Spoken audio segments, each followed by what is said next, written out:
Баяғыда мақта қыз бен мысық болыпты, екеуі жақсы дос еді. Бір күні мақта қыз үйін жинап жүріп, бір мейіз тауып алады. Мен үйімді жинап жүріп, мейіз тауып алдым. Мысық, мысық, бері кел. Келмесең келме.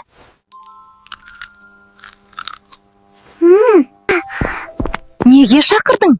Ендеше қатығыңды төгем. Мен құйрығыңды кесіп алам. Апа, құйрығымды берші. Менің қатығымды төле. Мынау қалай болды?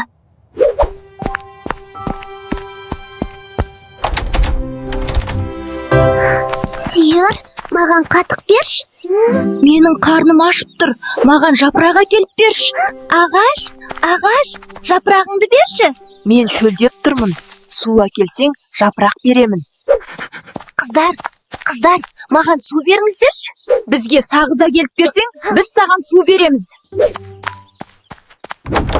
Әй, дүкенші, маған сағыз берші. Маған жұмыртқа бер. Тауық, маған жұмыртқа берші. Бізге дән әкеліп берсең, біз саған жұмыртқа береміз. Енді не қылам?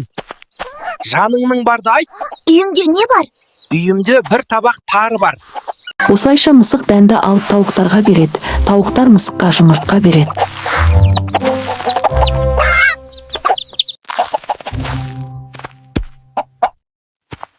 Дүкеншіге жұмыртқа береді. Дүкенші мысыққа сағыз береді.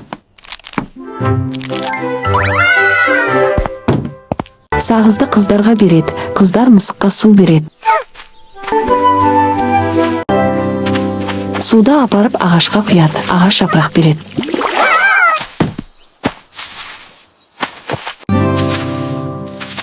Жапырақты сиырға береді. Сиыр қатық береді.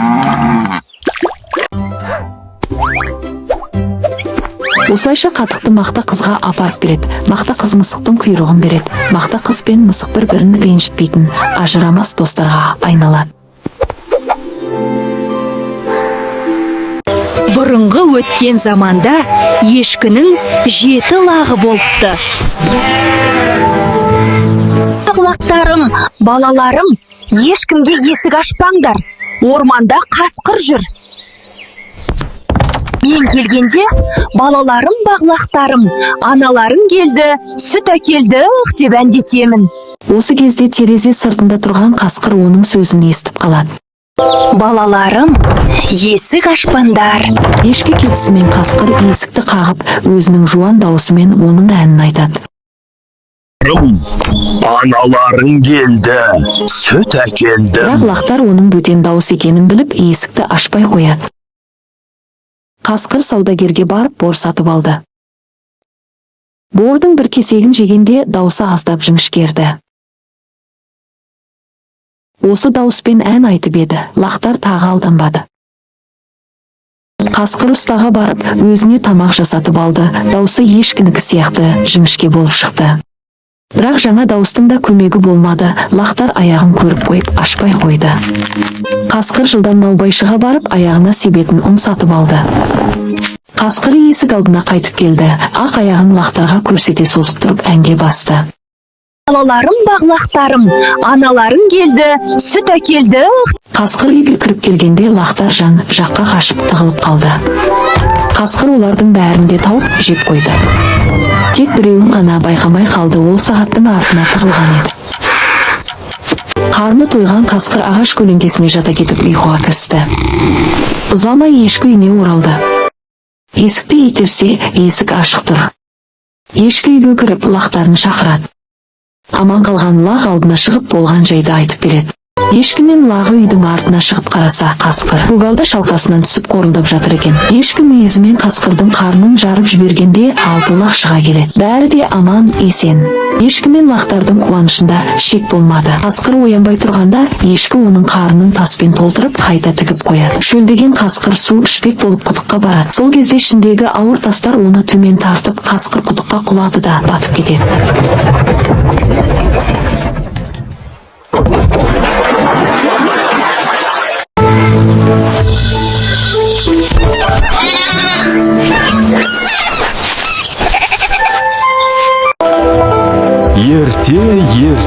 ертеде шал мен кемпір болыпты.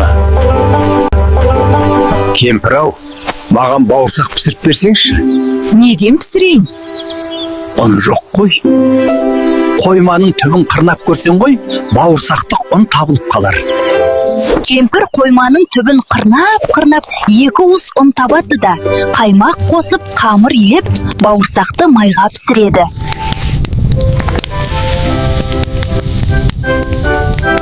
Терезе алдына суытқалы қояды.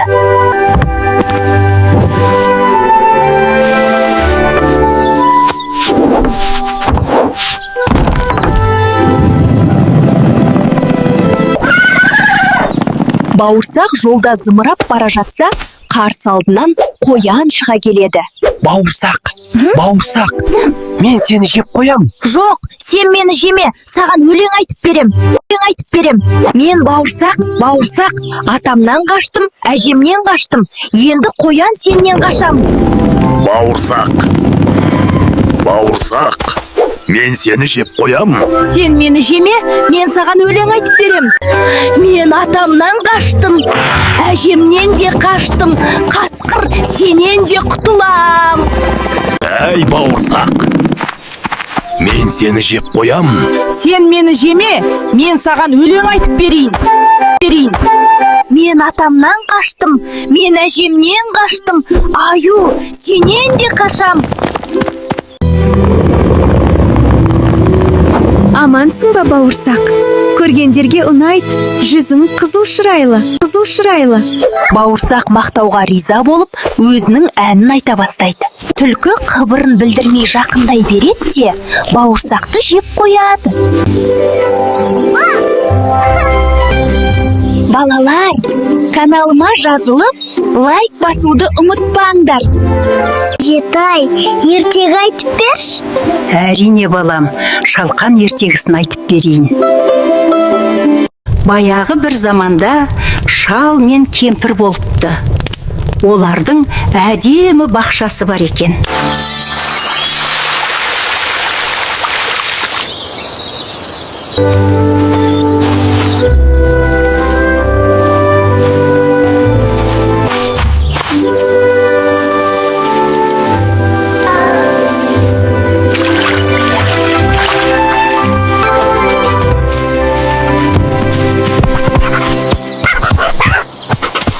Ертеде бір қарт бақшаға шалқан отырғызды.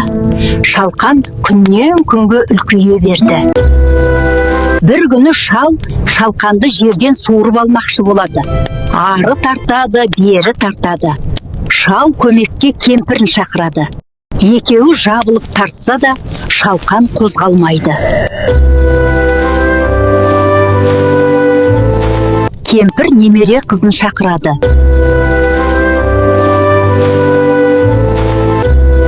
Үшеуі бірге тартады, бірақ шалқан шықпайды. Немере қызы итін шақырады. Ит те қосылады, бірақ шалқанды суырып ала алмайды. Ит мысықты шақырады. Мысық та жұлқиды.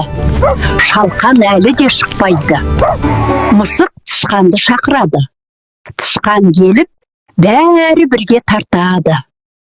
Тарта, ақыры шалқанды жерден суырып шығарады. Бәрі қатты қуанады. Каналыма жазылып, лайк басуды ұмытпаңдар.